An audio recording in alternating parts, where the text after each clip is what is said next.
Everyone in that luxury mansion went silent when she walked in.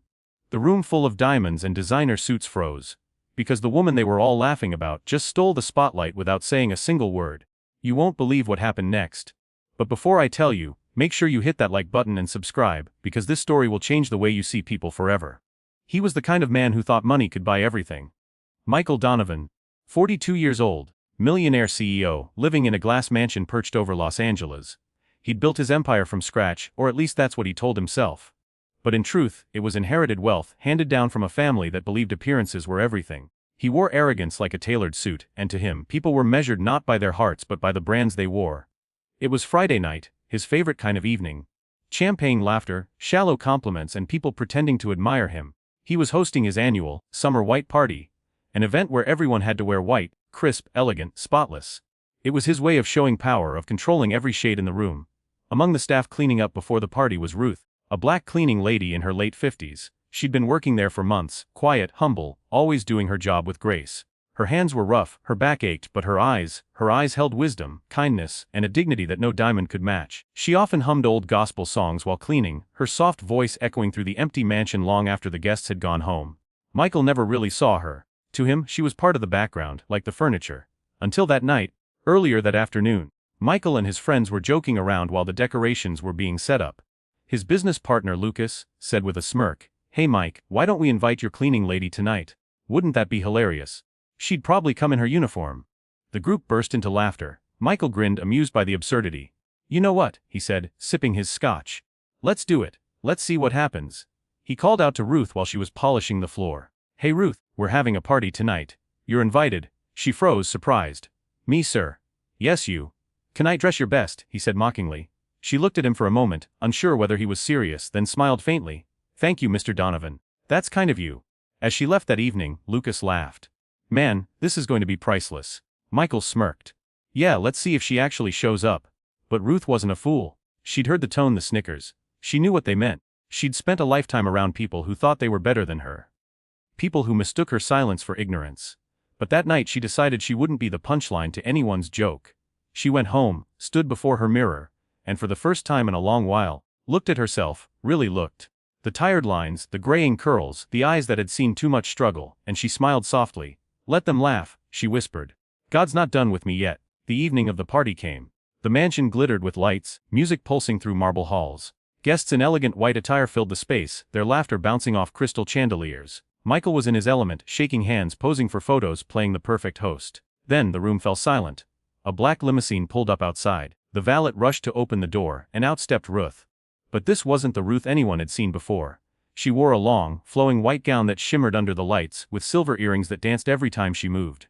Her hair was elegantly styled, her posture regal, her presence commanding. She didn't look like a cleaning lady. She looked like royalty. Every eye in the room followed her as she walked in, her confidence radiating like light in the darkness. Michael nearly dropped his glass. "What the hell?" he muttered under his breath. Lucas elbowed him. "Is that her?" It was. Ruth smiled gently, walking through the crowd with quiet grace. Some guests whispered, others stared in disbelief. But Ruth didn't flinch. She approached Michael and said calmly, "Good evening, Mr. Donovan. Thank you for inviting me." Michael stammered, Why? Yeah, sure, you look, different." "Different?" she said, raising an eyebrow with a hint of amusement. "No, Mr. Donovan, I look exactly like myself, maybe for the first time. You're just seeing me." There was something about her tone, firm but kind, that made the room shift. Even those who had laughed earlier felt uneasy. It wasn't what she wore. It was how she carried herself. With pride, with self-worth, with a quiet power that couldn't be mocked. As the night went on, Ruth became the unexpected star of the evening. People were drawn to her warmth, her sincerity. She spoke with grace, sharing stories of her life, not as a victim, but as a woman who'd endured and overcome. When someone asked what she did for a living, she smiled and said, "I take care of homes. I make them shine so families can live in peace. It's honest work, and I'm proud of it." The sincerity in her voice silenced even the most arrogant guests. A few women who had ignored her earlier now found themselves leaning in, captivated by her quiet strength. Even the music seemed to soften around her presence. Michael, on the other hand, couldn't shake the feeling of guilt rising inside him. The more he watched her, the smaller he felt. All his expensive suits, his lavish parties, suddenly they meant nothing. He realized how blind he'd been, how cruel his little joke really was. Later that night, as the crowd thinned and the laughter faded, he found Ruth standing alone on the terrace, gazing at the city lights.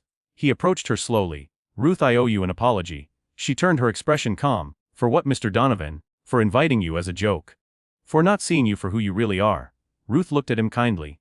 I knew what it was, Michael, but I came anyway. Because I wanted you to understand something. Respect doesn't come from money, or the clothes you wear. It comes from how you treat people when you think no one's watching. Her words hit him like a wave. He nodded, eyes downcast. You're right, and I'm sorry. She smiled gently. It's not about being sorry, it's about being better. From that night on, something in Michael changed.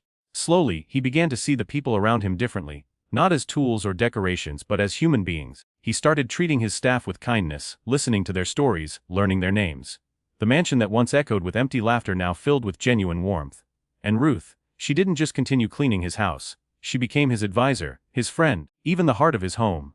She taught him humility, gratitude, and the beauty of simplicity. One day, when his company launched a new scholarship program for underprivileged workers' children, he named it the Ruth Initiative.